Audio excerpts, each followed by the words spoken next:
চিত্রনায়িকা পরিমণির বিরুদ্ধে গ্রেপ্তারি পরোয়ানা জারি করেছে আদালত। ব্যবসায়ী নাসিরুদ্দিন মাহমুদকে মারধর ও হত্যা চেষ্টার অভিযোগে মামলায় এ পরোয়ানা জারি করা হয়। 2022 সালের 18 জুলাই ঢাকার আদালতে নালিশি মামলায় ওই ব্যবসায়ী এবং ঢাকা বোট ক্লাবের নীতি নির্ধারণী ব্যক্তিত্ব উল্লেখ করেন, পরিমণি ও তার সহযোগীরা অ্যালকোহল পানে অভ্যস্ত।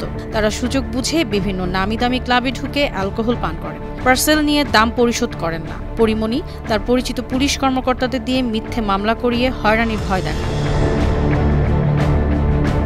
2021 সালের 9 জুন রাত 12টার পর আসামিরা সাভারের বোট ক্লাবে অ্যালকোহল পান করেন। রাত 1টার পর বাদী নাসিরুদ্দিন মাহমুদ ও তার সহযোগী শাহ শহীদুল আলম ক্লাব ত্যাগ করছিলেন। তখন পরিমণি উদ্দেশ্যমূলকভাবে নাসিরকে ডাক দেন, তাদের সঙ্গে কিছু সময় বসার অনুরোধ করেন।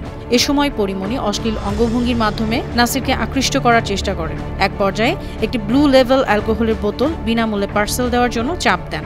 নাসিরুদ্দিন এতে রাজি না হয় পরিমণি তাকে গালমন্দ করেন। নাসির এবং আসামিদের মধ্যে বাদানুবাদের এক পর্যায়ে পরিমণি বাদীর দিকে একটি সার্ভিং গ্লাস ছুঁড়ে মারেন, হাতে থাকা মোবাইল ফোনও ছুঁড়ে মারেন। এতে নাসির মাথা এবং বুকে আঘাতপ্রাপ্ত হন। বাদী নাসিরুদ্দিন আরও উল্লেখ করেন, পরিমণি ও তার সহযোগীরা তাকে মারধর ও হত্যার হুমকি দিয়েছেন ও বোট ক্লাবে ভাঙচুর করেছেন। এ ঘটনা ধামাচাপা দেওয়ার জন্য পরিমণি সাভার থানায় বাদী নাসিরুদ্দিন সহ দুজনের বিরুদ্ধে ধর্ষণ চেষ্টা ও হত্যা চেষ্টার অভিযোগ করে মামলা করেছেন। ব্যবসায়ী নাসিরের করা মামলায় গেল বছরের 18 এপ্রিল পরিমণি ও তার সহযোগী জুনায়েদের বিরুদ্ধে আদালতে তদন্ত প্রতিবেদন জমা দেয় police bureau of investigation PBI. পিবিআইয়ের দেওয়া তদন্ত প্রতিবেদন আমলে নিয়ে 2 আসামির বিরুদ্ধে সমন জারি করেন আদালত। সেই ধারাবাহিকতায় গেল বছরের 26 জুন আত্মসমর্পণ করে জামিন নেন পরিমণি।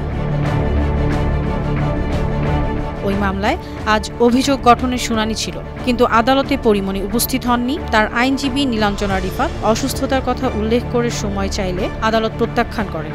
একই সঙ্গে গ্রেপ্তারি পরোয়ানা জারি করেন। বিনোদন ডেস্ক, বানো টিভি।